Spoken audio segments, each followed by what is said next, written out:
Today we're doing something a little different. This is the one I did the intake gaskets on not too long ago because it was leaking a little bit of coolant. Fixed all that, and after I was done, I noticed that the interior lights were a little dim. And you can see they're pretty dim. And then the interior lights should not flash with the hazards or the turn signals. Rear lights are not working. Nothing in the back is working. These have a TIPM, totally integrated power module. It is over here on the passenger side. It is the fuse box. It's got a module in there. And fun thing is that the bottom of it is not sealed. So if you ever take your factory fenders and take them off and replace them with metal fenders, and you do not put a fender liner in there, like this one, because I didn't do that at first, it will take all sorts of water and sling it right up into the TIPM whenever it's raining. So yeah, TIPM is acting up. Now I get to fix that. There's a company in South Carolina that you can send the TIPM to. I think shipment, everything, and repair was like $360 something. So not too bad, considering a new TIPM is like $600. You can probably get a reman one for like $450, but I would rather the $360. They can go ahead and fix what I have, and it's the same as getting the reman one anyways. So I've already gotten a hold of them, filed everything. You have to get it to them with all the fuses and relays and everything in it. But yeah, now let's take this whole thing off and I'll ship it to them tomorrow. Hooray!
And that is the TIPM, and you can see there's holes. You can see where water has been draining out of it. You can see the board on the inside, all completely open to the elements, because apparently I am a jackass. Now I know. And now this can get mailed off and repaired. And then all the lights will be back to functioning as they should. And we're back. TIPM came back. Company was amazing. They got the TIPM. They checked it out. They call me up and they say, hey, we got your TIPM. It's good.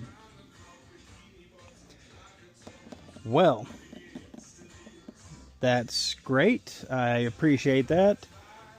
So instead of the full amount, they discounted it and sent me a refund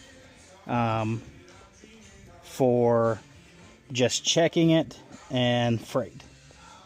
So TIPM is good, but that left me with more questions than answers. Because why would the interior lights flash with the hazards on? All the front lights were good, only the back lights were acting up.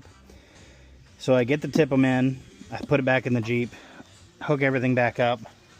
I pull apart all the front lights just to make sure that something I put in is not backfeeding to the rest of it. Then I come back, pull both taillights, start checking wiring, and here's why it's always been, there's something getting power that shouldn't, because my ground wire, this black one, is reading voltage. It should not read voltage. Kind of. And I say kind of, and here's where the big concern comes in, is that after checking through all the wiring, pulling up the center console, because the wiring goes through here, checking it for anything that might have chewed on it. It goes over here, goes up under the seat. Pull everything apart, and found that there is a ground wire that's actually up here under the seat. Pull the ground loose. It was not loose, but now let's create a ground. So now I created my own ground. Now let's go back here. I even pulled off the trailer wiring just to make sure. Let's plug the taillight back in now that I created a ground.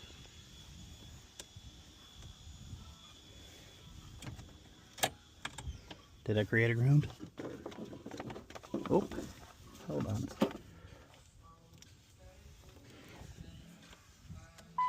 Now I created a ground.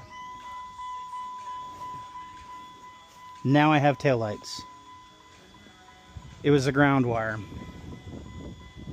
All of this work for a ground wire.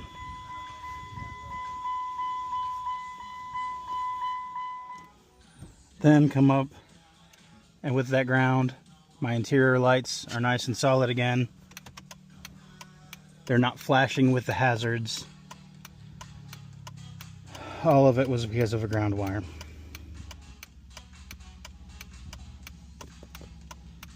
So, hooray, glad I found it. Just some corrosion on the ground. Now to wire brush the ground, get the ground back on where it's making a good connection again, and ready to roll. So not always easy fixes, easy finds, but luckily the TIPM company, the repair, checked it out and guaranteed that it was a good working TIPM and that it was not causing my issues. So at least I knew that, so I appreciate that company. Definitely, if you need a TIPM or repair, go to them. They are a great company and great customer service. So have a good afternoon.